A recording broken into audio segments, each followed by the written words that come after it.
नमस्कार मेरे प्यारे विद्यार्थियों। तो आज हम इस वीडियो में बात करने वाले हैं उच्च शिक्षा विभाग में बिहार में कुछ पद भविष्य में हमें इसकी वैकेंसी देखने को मिल सकती है। आइए आखिर ये चर्चा का कारण क्यों है, तो थोड़ा सा हम लोग देखते हैं कि राज्य सरकार के एक 7 निश्चय है ना, यहाँ पे 25 से लेके 30 तक का चतुर्थ निश्चय है उच्च शिक्षा उज्जवल भविष्य। तो हम लोग पूरी बात नहीं करते हैं, सीधे हम लोग इस पर बात करते हैं कि डिग्री महाविद्यालय रहित प्रखंड, मतलब जहां जहां डिग्री महाविद्यालय रहित प्रखंड होंगे, लगभग 208 प्रखंडों की सूची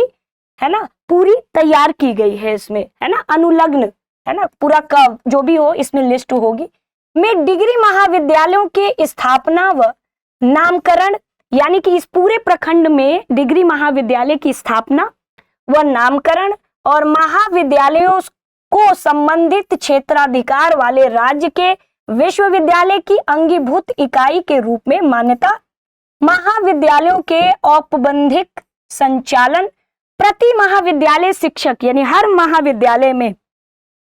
शिक्षक यानी कि टीचिंग एवं नॉन टीचिंग कर्मियों के 44 पद के हिसाब से अगर देखा जाए तो कुल 9152 पदों के सृजन तथा महाविद्यालय में पठन पाठन प्रारंभ करने हेतु औपबंधिक रूप से चिन्हित संस्थान के जीर्णोद्धार एवं विविध व्ययों के निमित्त इतने लाख, मतलब कि लगभग 50 लाख की रुपए 50 लाख की दर से है ना 104 करोड़ मात्र की योजना की प्रशासनिक स्वीकृति के संबंध में, मतलब स्वीकृति मिली है। अगर इसमें हम बात करें पूरा, तो भविष्य में उच्च शिक्षा संबंधित 9152 पदों की वैकेंसी हमें देखने को मिल सकती है।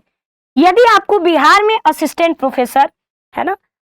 अगर आप अपने विषय में बहुत कुशल हैं और अगर आपको असिस्टेंट प्रोफेसर वैकेंसी में सम्मिलित होना है, तो आपके पास पहले तो 2 चीज पहले से होना चाहिए। जैसे कि होता है ना कि हम बिहार में 10+2 में और 9-10th में वैकेंसी के लिए हम एस्टेट पेपर 1 देते हैं, फिर एस्टेट पेपर वहां की पात्रता परीक्षा देते हैं, तब जाकर के जब बीपीएससी की वैकेंसी आती है तो हम उसमें सम्मिलित होते हैं। ठीक उसी तरीके से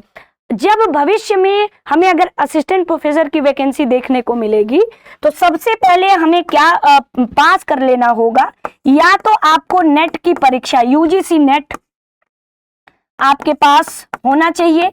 और नहीं तो आपके पास स्लेट होना चाहिए। स्लेट होना चाहिए, स्लेट मतलब कि ये राज्य आधारित, और राज्य आधारित बिहार जो कराएगी वो बेट है ना, बेट है, बेट की परीक्षा। और ये पूरी चर्चा का विषय बना हुआ है कि बेट की परीक्षा बहुत जल्द हमें इसी वर्ष बेट का फॉर्म हमें देखने को मिलेगा, ये पूरी चर्चा का विषय है। सबसे पहले यदि आप सिंपली मास्टर डिग्री हैं, तो अगर यूजीसी नेट का फॉर्म आया है आप उसको भर लीजिए, नेट क्वालिफाई कर लीजिए, तो बेट देना ही नहीं पड़ेगा, आप सीधे असिस्टेंट प्रोफेसर की वैकेंसी जब आएगी तो आप उसमें सम्मिलित हो सकते हैं। यदि आपको यूजीसी नेट नहीं देना है, आप नहीं दे सकते हो, तो भविष्य में आप उस राज्य का यानी कि बिहार राज्य का बेट की परीक्षा है, अगर आप मास्टर हो तो मास्टर्स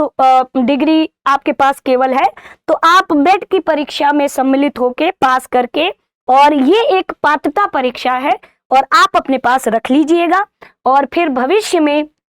जब वैकेंसी आपकी आएगी असिस्टेंट प्रोफेसर की बिहार में, तो आप उसमें सम्मिलित हो जाना। लेकिन मेरा मानना है कि आप बेट का इंतजार करो, हम ये नहीं कहते, लेकिन अभी यूजीसी नेट का फॉर्म है ना, नोटिफिकेशन आया है यूजीसी नेट का, तो आप उसमें ही सम्मिलित होकर यूजीसी नेट अगर क्वालिफाई हो जाते हो तो भविष्य में आप यहाँ पे असिस्टेंट प्रोफेसर के एग्जाम में सम्मिलित हो सकते हो। तो यदि आपको तैयारी है ना, तैयारी, क्योंकि भविष्य में ये पूरा चर्चा का है, लगातार 1.5-2 महीने से ये चर्चा है कि बिहार में भविष्य में असिस्टेंट प्रोफेसर की ठीक ठाक वैकेंसी हमें देखने को मिलेगी। ठीक है, तो अधिक तैयारी से संबंधित अधिक जानकारी के लिए है ना, अगर आपको तैयारी में समस्या हो रही है, चाहे यूजीसी नेट ही क्यों ना हो, है ना, यूजीसी नेट ही क्यों ना हो, चाहे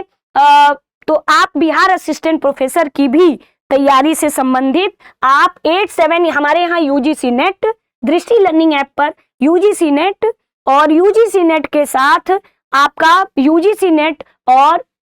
बिहार असिस्टेंट है ना प्रोफेसर की भी कोर्स आपको दृष्टि लर्निंग ऐप पर मिल जाएगा। लेकिन और हमारे यहाँ टीचिंग का पूरा महापैक भी है। तो अधिक जानकारी के लिए, मुझे भी बहुत कम जानकारी है कि टीचिंग महापैक कितने का है क्या है, तो इसके लिए आप 87501 पे कॉल कर लीजिए और यहाँ से आपको एकदम सटीक जानकारी प्राप्त हो जाएगी। और यदि आप खुद से कर सकते हैं तो आप दृष्टि लर्निंग ऐप पर भी जा करके आप कोर्स को रिव्यू करके, और यदि उसमें डेमो अवेलेबल होगा तो आप डेमो भी देख सकते हैं। तो इस वीडियो में बस इतना ही, और मिलते हैं अगर इससे संबंधित कोई और वीडियो मतलब कोई और न्यूज आती है तो फिर नेक्स्ट वीडियो में मिलेंगे। दृष्टि टीचिंग एग्जाम यूट्यूब चैनल पे जुड़ने के लिए आप सभी का तहे दिल से धन्यवाद। यदि आपके मन में कोई और संशय हो, कुछ पूछना हो तो कमेंट करके जरूर बताएंगे। अब एग्जाम की तैयारी को और बेहतर करने के लिए हमारे चैनल को लाइक, शेयर और सब्सक्राइब करना ना भूलें।